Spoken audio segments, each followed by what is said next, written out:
Bonjour tout le monde et bienvenue à Vue d'ici. C'est déjà la 10e semaine de diffusion de notre émission où on vous présente différents reportages qui ont été réalisés avec des gens qui marquent l'actualité du territoire ou encore qui se démarquent par leur initiative, leur entreprise.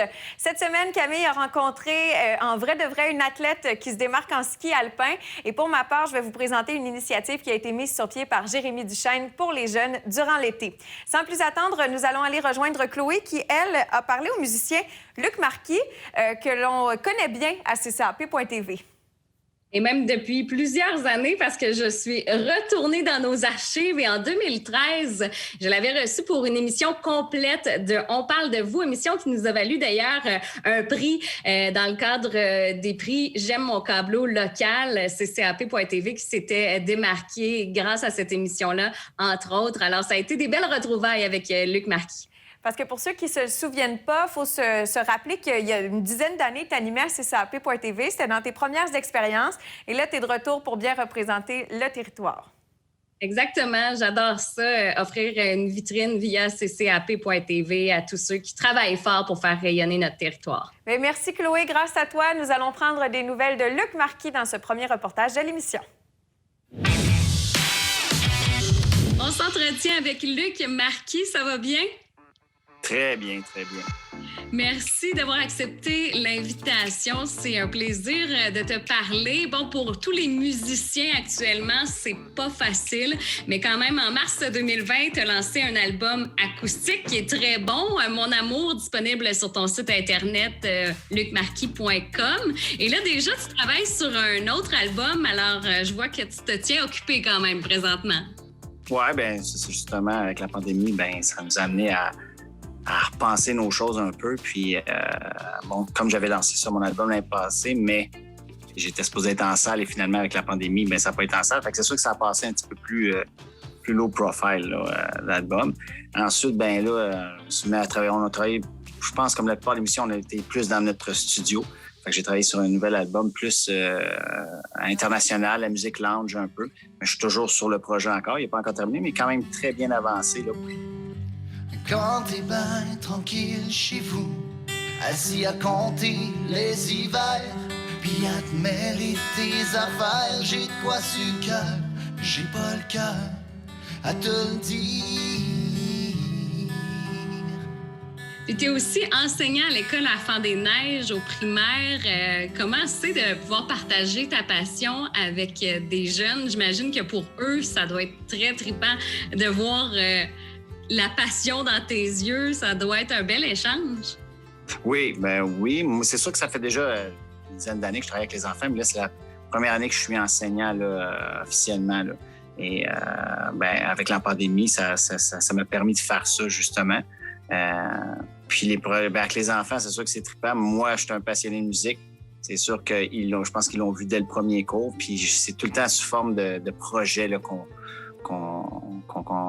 fait la musique, là, que ce soit on monte une chanson qu'on chante, qu'on monte une pièce de percussion, des choses comme ça. Puis tous les projets que je monte avec eux, bien, je les filme pour que justement ça soit accessible, que les parents puissent voir, là, puis que les enfants puissent garder le souvenir aussi. Là.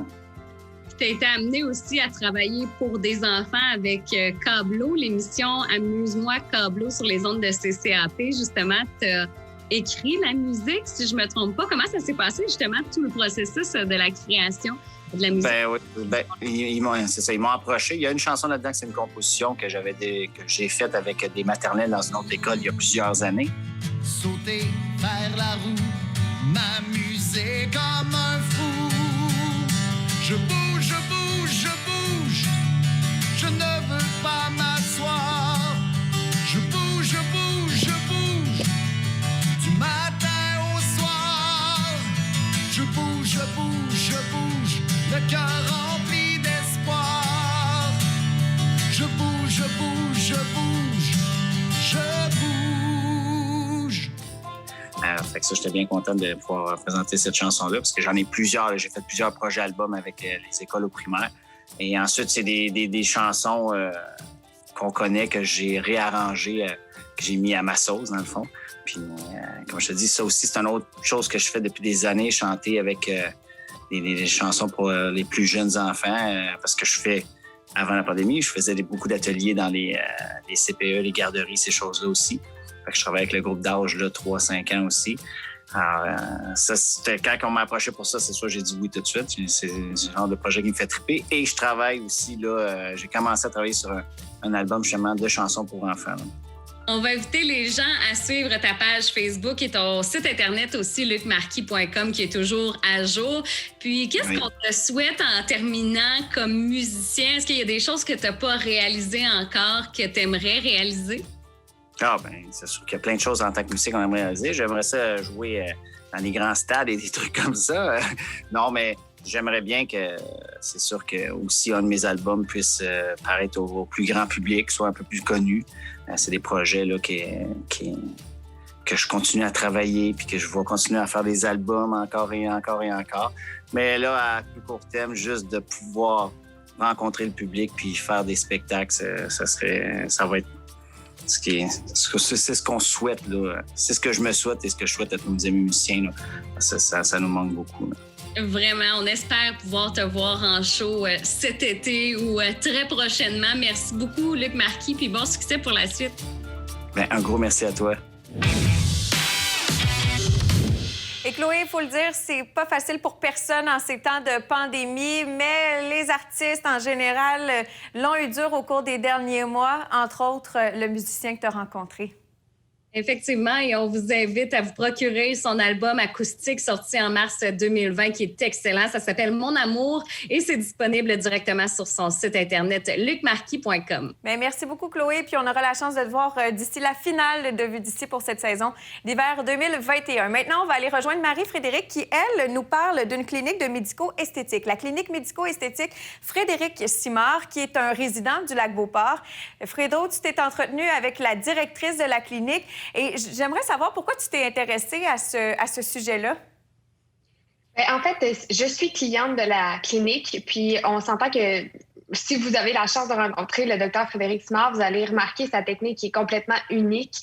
C'est un des seuls médecins qui est capable de justement encore faire sa profession en faisant du médico-esthétique. Donc, honnêtement, ça valait vraiment la peine de mettre en valeur cette belle entreprise-là qui fait aussi des injections et offre ses services dans une clinique du Lac-Beauport. Donc, je vous laisse écouter le topo pour en savoir plus. Merci, Fredo. Visionnons ça maintenant.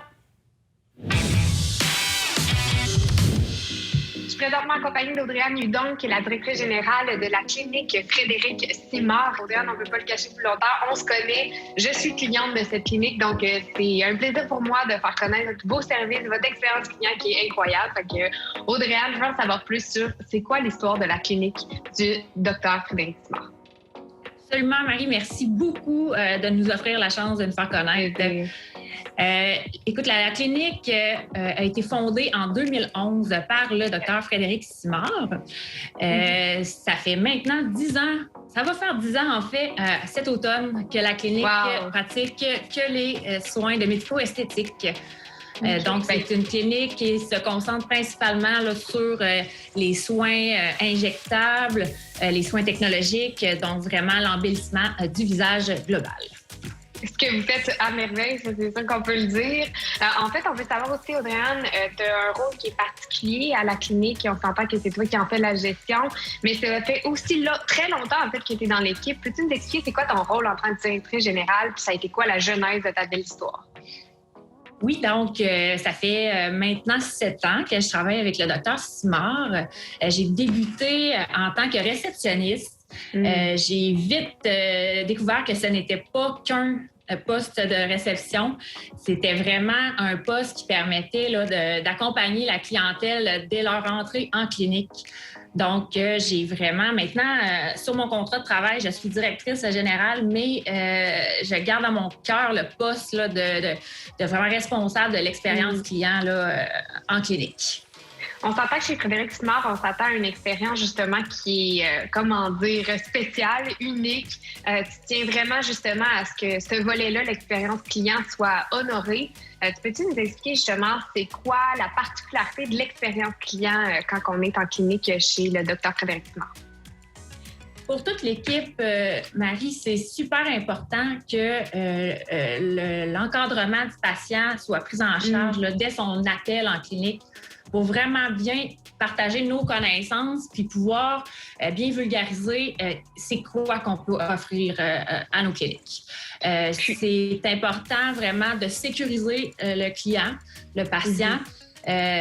On offre un service qui est sécuritaire par l'expérience qu'on a justement. Je veux offrir un service transparent. Je veux vraiment que le patient sache bien dans quoi il embarque lorsqu'il fréquente nos établissements. C'est le fun de voir qu'une clinique est capable de mettre l'accent sur cette transparence-là. En termes de service, c'est quoi que vous offrez à la clinique? Nous offrons les soins, principalement des soins injectables qui sont pratiqués par le docteur Simard. Donc, on parle de soins injectables de neuromodulateurs qui vont permettre une prévention au vieillissement. Et on a aussi les injections de comblement, d'agents de comblement qui vont permettre de donner du volume sur certaines régions qui nécessitent d'être rehaussées. On offre aussi les services technologiques, donc des services qui permettent l'embellissement de la peau. Donc, quand on parle de désordres pigmentaires ou vasculaires, donc on parle de taches brunes, de vaisseaux sanguins apparents, des pores dilatés. Donc, on a aussi un volet qui s'approche plus de l'entretien de la peau. Wow, fait que vous comblez vraiment tout ce que la femme a besoin et l'homme aussi pour se sentir jeune, mais aussi, on aime bien dire, la parfaite imperfection. La parfaite imperfection, bien oui, on en parlait ensemble. C'est vraiment intéressant l'objectif, c'est de mener le patient à comprendre que la parfaite imperfection, elle existe. Donc, qu'est-ce que ça veut dire? C'est qu'on mise beaucoup sur des soins qui sont naturels. Donc, il faut faire comprendre aux patients qu'il faut rehausser les traits, ce qu'il y a de plus beau dans le visage. Donc, d'accepter certaines imperfections, mais en rehaussant, nous, on s'occupe de rehausser les plus belles, la beauté naturelle du patient. Avec le printemps qui arrive, on s'entend que qui dit printemps dit soleil, dit oiseaux qui chantent, dit tout le monde est heureux, mais ça vient aussi avec des soins préventifs. Audrey, peux-tu nous dire qu'est-ce que tu suggères à ta clientèle pour le printemps? Oui, donc c'est sûr qu'avec les rayons du soleil qui nous éblouissent, justement, on est porté à faire des contractions musculaires, surtout au niveau pattes doigts et au niveau de la glabelle et le front, évidemment. On a la possibilité, avec les neuromodulateurs, de venir diminuer la force de certains muscles pour prévenir l'apparition d'une future ride, une cicatrice. Donc, c'est un soin qui est plutôt populaire en été, justement, pour venir diminuer là, cette attraction-là. Une sorte de prévention aussi, puis on s'entend que c'est tellement important pour ce genre de soins-là. Donc, c'est vraiment quelque chose qui est complémentaire à la crème solaire et aux autres soins qu'on fait, mais honnêtement, je pense que c'est essentiel. Merci, Audrey, pour ta présence aujourd'hui. On invite clairement les gens aussi... On invite clairement les gens aussi à se rendre sur vos réseaux sociaux qui sont très actifs. On a aussi votre site Internet aussi qu'on invite les gens à se rendre. Puis, bien évidemment, de prendre rendez-vous d'avance, étant donné qu'avec la pandémie, je ne sais pas, est-ce que vous avez des instructions particulières par rapport à la prise de rendez-vous pour la pandémie ou...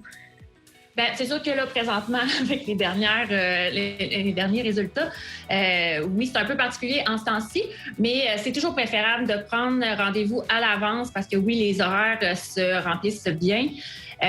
Super intéressant maintenant, Marie, les gens peuvent nous contacter par messagerie texte, par téléphone, et c'est toujours préférable de contacter, d'expliquer nos soins de vive voix.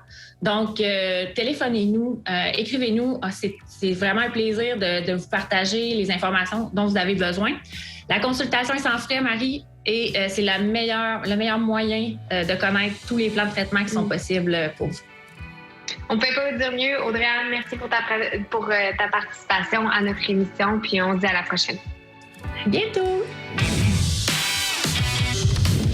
Et Marie-Frédérique, tu nous l'as dit, tu es cliente à la clinique. Quel sera ton prochain soin? Mon prochain soin, que d'ailleurs, ça va être ce soir-là que je vais pouvoir en profiter, c'est le fractorat, en fait. C'est vraiment un traitement de resurfaçage de peau qui va vraiment permettre, avant d'avoir un contact avec le soleil, de lisser un peu ma peau, de resserrer mes pores et d'activer mon collagène. Donc, j'ai vraiment hâte de pouvoir avoir ce prochain traitement-là. Puis, j'invite, en fait, les gens à consulter leur service. C'est sûr qu'ils vont être charmés par l'expérience client là-bas et la confiance du Dr Frédéric Simard. Bien, merci beaucoup d'avoir pris le temps de nous présenter cette clinique. Maintenant, c'est à mon tour de vous présenter un projet duquel on vous a déjà parlé sur l'émission de Brancher Francis et moi il y a quelques semaines, le centre High Five de Jérémy Duchesne. Il n'y a personne de mieux placé que lui pour le présenter. Bonne écoute. Aujourd'hui, pour mon entrevue, je vous présente Jérémy Duchesne, qu'on a vu régulièrement sur les ondes de CCAP.tv pour parler d'un nouveau projet. Ça va se passer l'été avec le vélo, Jérémy. Oui, exactement, Mélissa. Cette année, on lance un programme qui s'appelle le High Five Bike Club, qui est en fait le tout premier club de vélo freeride qui va être sanctionné au Canada. Puis cette année, le timing était bon. Fait qu'on passe ça très rapidement à la fin avril, avec 4 types d'activités différentes. On a le club qui s'appelle le Fun Club, qui est vraiment pour les jeunes de 6 à 15 ans, débutants intermédiaires. Ensuite, on a le club qui s'appelle le Pro Team, que là, c'est plus pour les jeunes intermédiaires avancés. Puis, à l'intérieur de ce programme-là, il va avoir accès à un site d'entraînement qui s'appelle un airbag.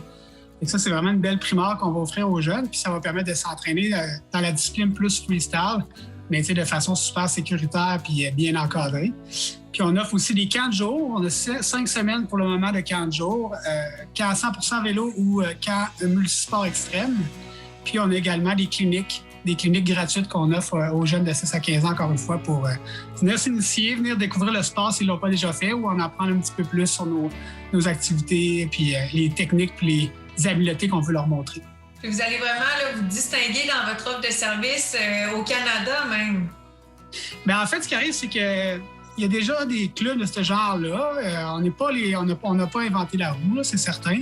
C'est sûr que en termes de clubs sanctionnés par la Fédération, c'est une première, mais je pense que ça va probablement encourager des organisations, des individus à le faire. Puis nous, on va être très contents, en fait, là, si on peut pas être les seuls, c'est juste bénéfique pour les jeunes. Puis, si on est plusieurs clubs à faire ce genre de service-là, bien, éventuellement, on va être capable d'offrir des compétitions aussi. Donc, ça serait super. Puis, ce qui est différent d'un club de vélo traditionnel, comme on voit beaucoup, là, il y a plusieurs offres dans la région de Québec. Bien, nous, on est vraiment axés plus sur le plaisir et non la performance. Donc, on veut que les jeunes soient dans un cadre sécuritaire, très bien encadré, avec des outils pour bien apprendre. Mais le but, c'est pas d'arriver le premier en haut. Le but, c'est on va se challenger, on va essayer de s'améliorer à chaque fois dans les montées, mais notre objectif premier, c'est vraiment dans les descentes, dans les sections enduro, les sauts, les drops, les ponts, les slams. Tous les modules sont un petit peu plus challengeables pour les jeunes. Et que c'est vraiment là qu'on va concentrer nos énergies avec les coachs puis les athlètes. Puis au niveau de la montée, bien, on va y aller au rythme de chacun. De toute manière, les groupes vont être divisés de façon à ce que tout le monde se retrouve dans une délicieuse incertitude pour que ça ne soit pas trop difficile au niveau de la montée. On a parlé là, des débutants intermédiaires.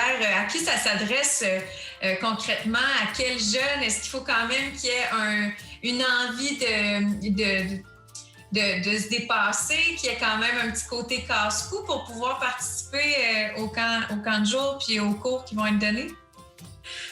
Non, pas nécessairement. En fait, ça s'adresse vraiment à tout le monde là, de 6 à 15 ans. Là, en autant qu'ils soient autonomes sur le vélo, c'est-à-dire qu'on n'est pas une école de vélo. Il y a déjà plusieurs endroits qu'on peut prendre des cours de vélo. Nous, on est un club, donc on veut que les jeunes soient capables déjà de se déplacer à vélo, de freiner, puis d'être autonomes sur leur monture. Mais vraiment, le débutant qui a un intérêt à s'améliorer, qui ne veut pas nécessairement faire la recherche de beaucoup de kilomètres à chaque sortie, qui veut plus apprendre les techniques de saut, les techniques d'équilibre, les techniques de virage, de freinage, de positionnement. Et c'est vraiment ça que nous, on veut travailler chez les jeunes, au niveau technique. Puis au niveau des habiletés qui sont un peu plus psychologiques, bien, développer la confiance en soi chez les jeunes, leur estime, leur capacité à relever des défis, leur capacité à gérer leur stress. C'est tous des trucs, des valeurs que nous, on veut mettre de l'avant via nos exercices. Quand on regarde l'équipe d'Union Ski, l'équipe du nouveau club de vélo High Five, on reconnaît des visages. On continue avec une équipe gagnante? Ben oui, on est chanceux, vraiment choyés d'avoir des entraîneurs hyper talentueux, puis passionnés, puis compétents avec le ski. Puis l'idée en même temps, c'est que c'est tellement des sports qui sont complémentaires que les entraîneurs de ski sont contents de poursuivre avec les jeunes l'été. Souvent, ça va être les mêmes groupes qu'on va retrouver l'été. Puis ben ça va être une forme d'entraînement hors saison pour ceux qui se spécialisent plus en free ski, entre autres. Mais tout ce qui est manœuvre aérienne, la perception dans les airs, le timing, l'impulsion, c'est vraiment... Tout est semblable. En fait, la seule différence, c'est qu'on a un médium qui est différent, qui est un vélo au lieu d'une paire de ski. Fait que, puis pour moi, en tant que gestionnaire de programme, ben, c'est super parce que ça me permet d'avoir de l'emploi pour mes entraîneurs à l'année puis de garder les bons éléments pour plusieurs années parce qu'on sait que dans le contexte actuel, les emplois il y en a partout. Fait que nous, on essaie de garder nos bons entraîneurs, de leur offrir des bonnes conditions. Fait qu'en offrant ce programme-là, ben, ça permet de cette offre-là à nos coachs. Génial. Il reste encore quelques places pour les jeunes qui sont intrigués, qui ont envie de participer au club puis de faire partie de votre nouvelle famille. Comment on s'informe puis qu'on trouve finalement tous les détails concernant les camps puis les cours? Mais en fait, c'est super simple. On a un site Internet qui est hi5club.ca, donc hi5club.ca. De leur trouver toute l'information sur les programmes, le lien pour s'inscrire, les tarifs et également le contact pour nous rejoindre si vous avez des questions. Puis on a une équipe là, qui est vraiment disponible là, 7 jours sur 7, pratiquement 20 heures par jour pour répondre aux gens.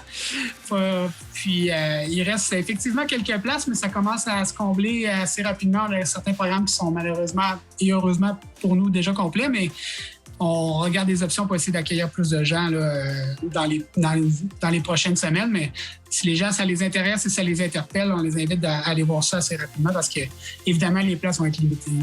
Parfait. Bien, merci beaucoup, Jérémy. Puis on se donne rendez-vous là, à la fin avril ou du moins durant l'été pour venir vous visiter en vrai de vrai.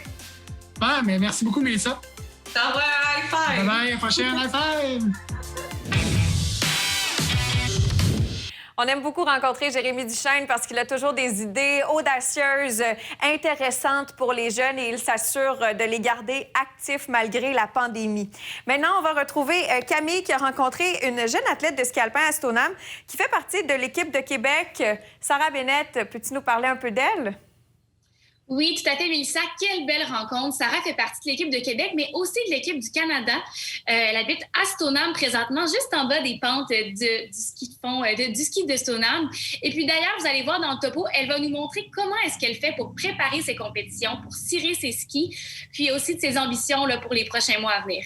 Le dernier reportage de ski que tu nous avais présenté était pour la piste de ski de fond à Stoneham. Maintenant, on va découvrir le ski alpin toujours dans cette magnifique municipalité.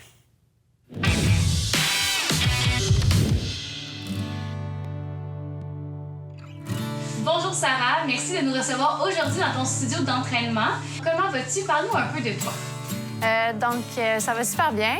Merci d'être ici. Dans le fond, je suis une athlète de l'équipe du Québec qui fait du ski depuis que j'ai 2 ans, puis je fais de la compétition depuis que j'ai 4 ans.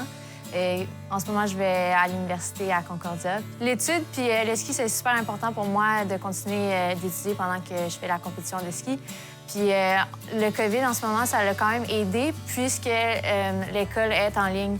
Donc, quand je suis en compétition ou à quelque part d'autre à l'extérieur du Québec, c'est plus facile pour moi de faire mes cours, surtout si je peux y assister. Donc ça a vraiment été un positif. Avec l'équipe canadienne, j'étais supposée faire des entraînements avec eux, pouvoir m'entraîner en Europe et dans l'ouest du Canada avec eux. Mais puisque le COVID a vraiment apporté beaucoup de challenges, tout a été cancellé avec eux. Donc, j'ai passé la majorité de ma saison avec l'équipe du Québec. L'année passée, justement, c'était une grosse saison pour moi. J'ai fait mon premier podium Nord-Am avant que la saison se termine. Et ce qui m'a fait participer aux juniors mondiaux en Norvège. Puis c'est en Norvège que, à cause du virus, il a fallu qu'on retourne à la maison. J'ai vraiment eu une grosse saison, puis j'étais vraiment triste que ça finisse parce que j'étais vraiment dans une montée avec les plus gros résultats de ma vie. Puis avec le corona, tout a terminé. Donc ça, c'était vraiment difficile. Tu es allée en Italie, tu t'es blessé la main droite. Peux-tu nous expliquer ce qui s'est passé et quelles conséquences ça a eu sur ton entraînement et tes compétitions? Oui, donc c'était la 2e journée en Italie quand je me suis blessée. Juste notre 2e journée d'entraînement.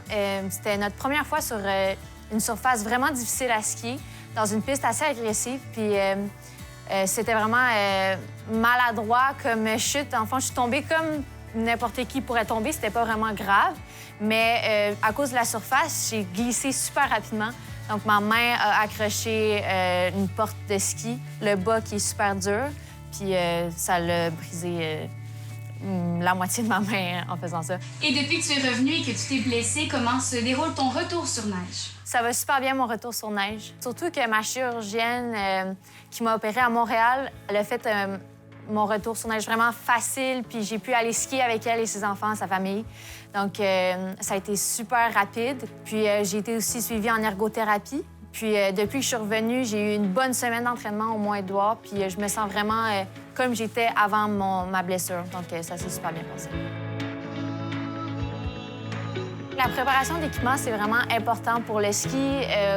Au moins 2 heures ou 1 heure et demie par jour, je passe du temps sur mon équipement. Puis c'est vraiment important que ton équipement soit le meilleur qu'il peut parce que c'est ça qui fait que tes performances, ils peuvent être bonnes ou ils peuvent être mauvaises. Si tu as de la misère avec tes skis ou si quelque chose brise, bien, ça peut probablement changer ton résultat. Ma routine, à cause du virus, a vraiment changé vu qu'on s'entraînait à Montréal avant, au Centre Claude Robillard. J'ai vraiment été chanceuse parce que j'ai commencé à travailler avec une nutritionniste, puis elle travaillait vraiment proche avec mon entraîneur physique. Puis avec lui, on faisait des programmes pour mon équipement qui est à la maison.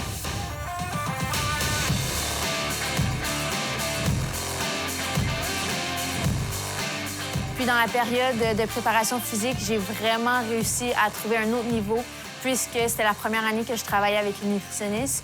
Puis j'avais vraiment le temps juste pour garder mon focus sur l'entraînement, puis il n'y avait rien d'autre. Fait que c'était la seule chose que je pouvais faire, donc je donnais vraiment mon maximum. Quelles sont tes ambitions à l'international? Mes ambitions, ils sont un peu brouillées en ce moment, je pourrais dire, parce qu'on n'a pas eu de course qui était vraiment pas difficile, mais de haut niveau. Donc, les compétitions du style Nord-Am ou championnats juniors mondiaux, on n'a pas pu y assister. Donc, c'était une grosse partie de ma saison cette année. Je veux vraiment bien skier, juste être fière de ce que je fais puis d'être confiante dans les courses que je vais faire.